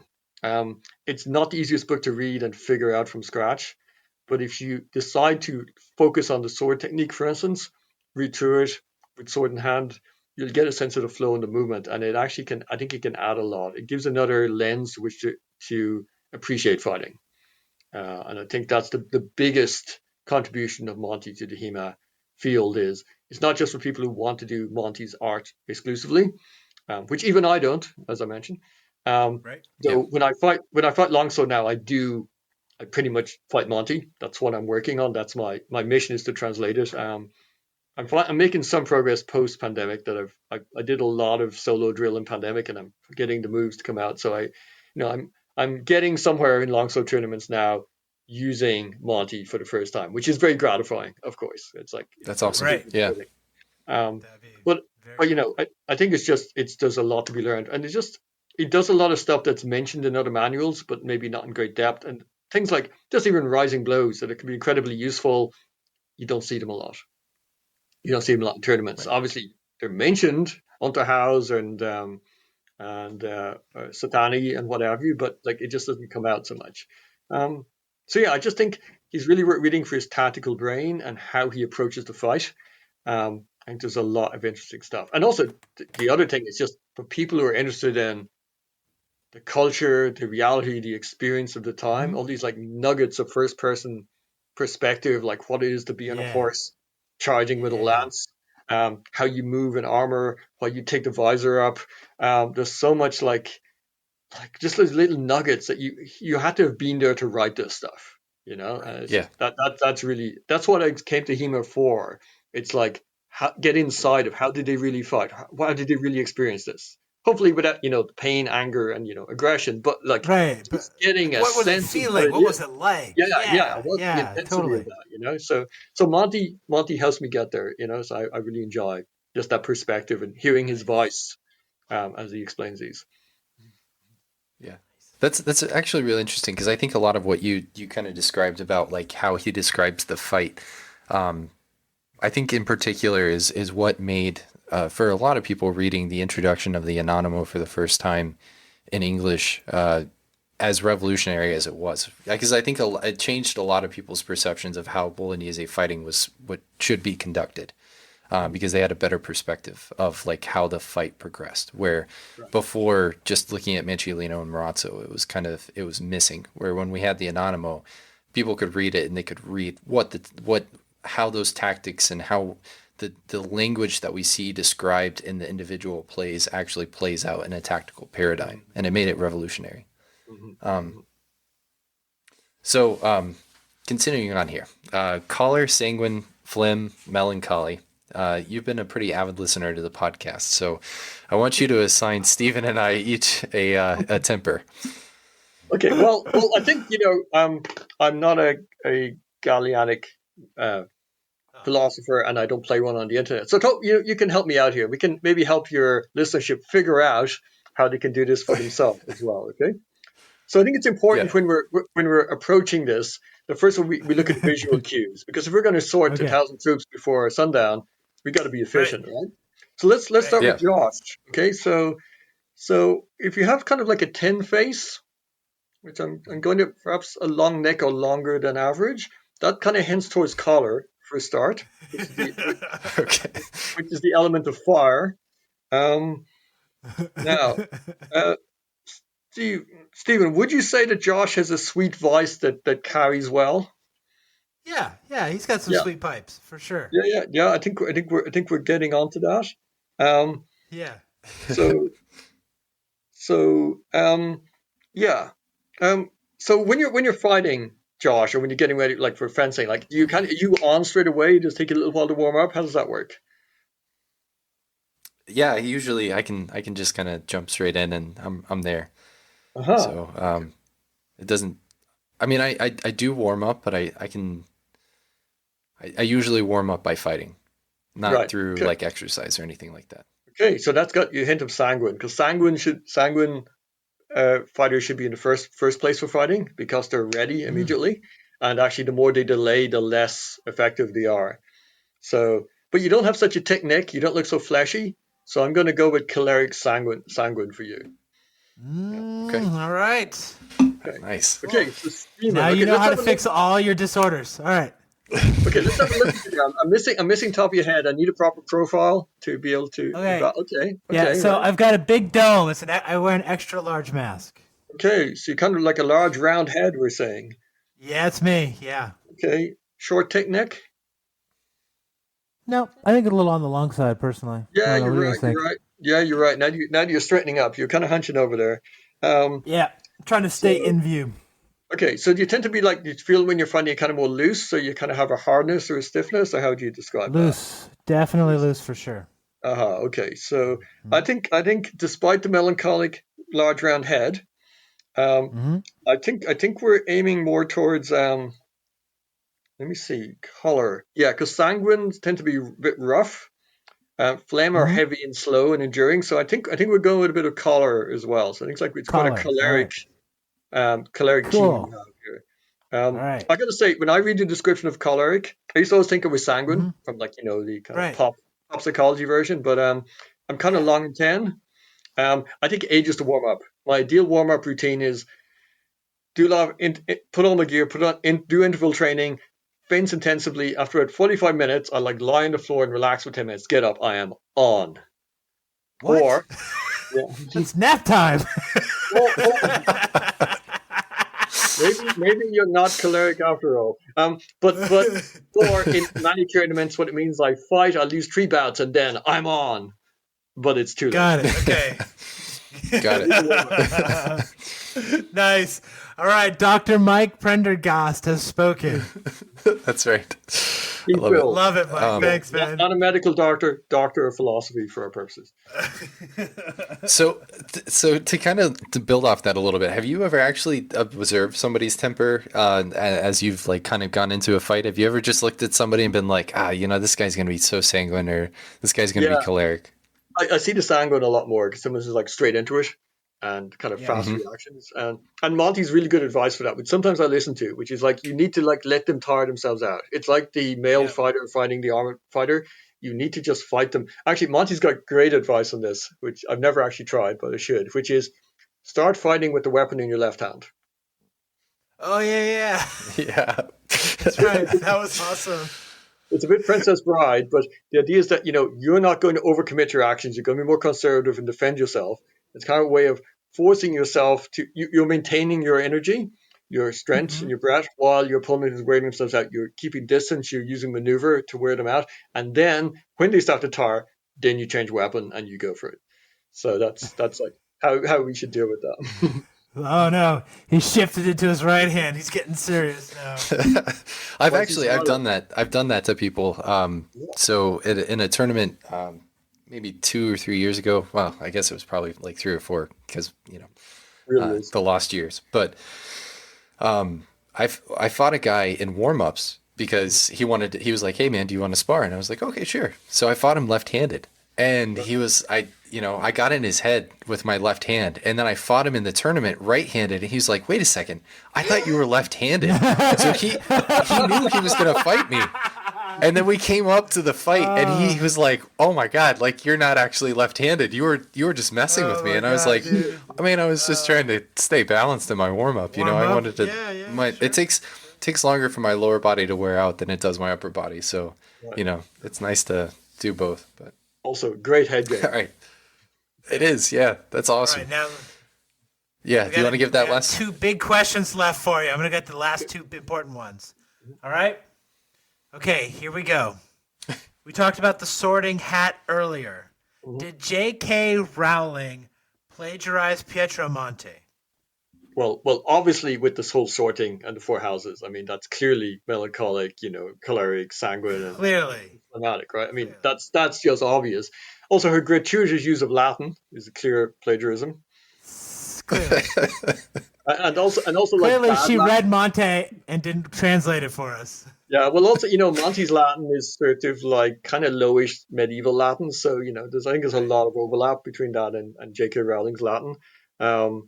Also, I presume, you kind of start in Hogwarts when you're like of the age of a squire, probably when Monte himself.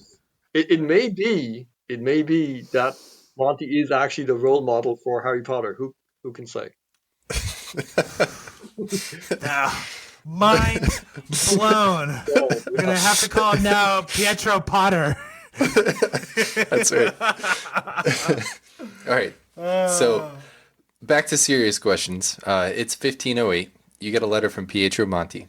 He's headed to the Alps to go kick some Lanzknecht's ass, and his buddy Mancino of Bologna is with him, and he wants you to tag along.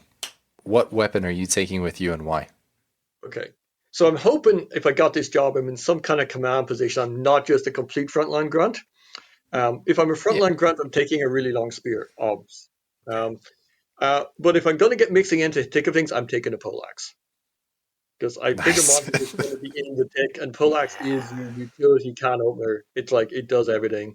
It's good. It's you can wrestle with it. You can and also I've trained a lot with a poleaxe, so it's going to be a good fit. And I'm going to be wearing full plate armor, the best Milanese plate with light German spoilers, so I'm going to be able to use that baby pretty well. That's awesome. Good, man. That sounds awesome. I got a great vision now. Probably a Warhammer, just on the belt, just for emergencies. Yeah. In case you need to play polo with somebody's head. Right. That's right. Well, Mike, thank you so much for coming on. Well, we actually got through. It was an absolute pleasure. Mike, so much. That was awesome, man. I'm amazed. Did we get through all those questions? We did, dude. Amazing. We did. Awesome. Amazing. Okay, this has been a really cool conversation, and despite earlier, shoulder rubbing and posturing, we got along okay. So, that's right. Yeah, we essentially figured out that yes, Monte is a very good bag of random tricks. Totally. He is. Yeah, and it's obviously not all Bolognese interpreters quite get him over his head, but take your time, Stephen. Take your time. Pick up our website. Read slowly. You get there. All right, I'll see what I can do. Cool. All right, Mike. Thanks for coming on, man. Thanks. Thanks for the blast. Take care, folks. Right. Bye. Bye.